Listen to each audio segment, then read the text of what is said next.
If you're thinking about living in Mount Pleasant, South Carolina, you already know the headline. It's the most in-demand suburb in the entire Charleston area. Top schools, 2 beaches, waterfront dining, and a price tag to match. What you probably don't know is what daily life here actually costs, what the commute really looks like, which parts of town fit which budgets, and whether Mount Pleasant is actually right for you or just the default answer everyone gives. I'm Justine Manuel. I live in Charleston. I help people relocate here every week, and Mount Pleasant comes up in almost every single buyer conversation I have. So today, let's talk about it. The real pros, the real cons, current prices, and at the end, I'll tell you exactly who I send to Mount Pleasant and who I suggest elsewhere to. If you're new to the area, Mount Pleasant sits directly across the Cooper River from downtown Charleston, connected by the Ravenel Bridge, that big, beautiful cable bridge you've seen in every Charleston photo. It's the largest suburb in the metro, about 90,000 people, and it's positioned between downtown and the beaches. Sullivan's Island and Isle of Palms are both roughly 10 to 15 minutes away from most of Mount Pleasant. It's also big, way bigger than people expect. The south end near the bridge and the old village is a completely different daily experience than the newer developments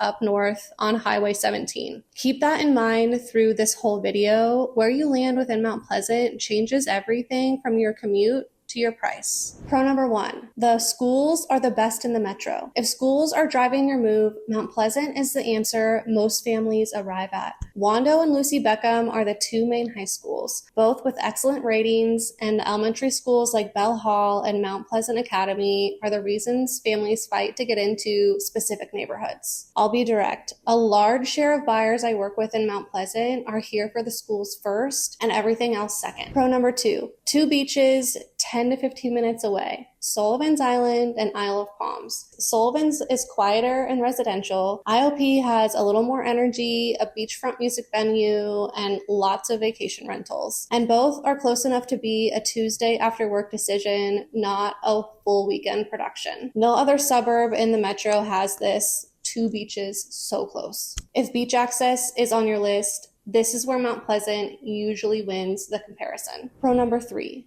Shem Creek and the lifestyle. Shem Creek is the postcard. It's a working waterfront lined with restaurants and bars where you can hop from spot to spot with water views the entire time. Shrimp boats are coming in, kayakers and paddleboards are going by, dolphins make appearances. It's the kind of place that makes visitors decide to move here. Beyond Shem Creek, the town is packed with parks, walking trails, and recreation facilities. If your ideal week includes being outside, on the water, on a trail, or at the beach, Mount Pleasant delivers. Pro number 4, it's beautiful and it's practical by design. Palm tree lined streets, power lines buried underground instead of hanging overhead, which sounds minor until you notice how clean every street looks and how much it helps after storms. Well-planned shopping centers near every neighborhood, so groceries, coffee, and the pharmacy are never more than a few minutes away. Locals sometimes tease Mount Pleasant for being too polished. There's even a nickname, Mount Plastic, which goes back to when this was the first part of Charleston to build big master plan communities. But here's the honest truth I tell buyers. That planning is exactly what everything here works so well. For most families, the polish is the point. Pro number 5, safety and long-term value. Crime in Mount Pleasant runs 45% below the national average. Statistically, one of the safest communities in the Southeast. Con number 1, it's the most expensive suburb in the metro. Let's talk numbers because this is where Mount Pleasant filters people out. The median sale price is running around $830,000 to $850,000 in early 2026. Entry level for a detached single-family home starts around $700,000, and updated homes in central locations move quickly toward $950,000. The Old Village, the historic, walkable heart of town, starts around $950,000 and runs well into the millions. For comparison, the same budget in Somerville buys you dramatically more house. The gap is often $300,000 or more. You are paying a real premium to be on this side of the metro. For some buyers, it's worth every dollar. For others, it's the deal breaker, and it's better to know now. Con number 2, the condo math isn't what it looks like. A lot of buyers see Mount Pleasant condos listed at $400,000 to $650,000 and think that's my way in. And condos can absolutely be the right move here. However, budget for the fees before you celebrate.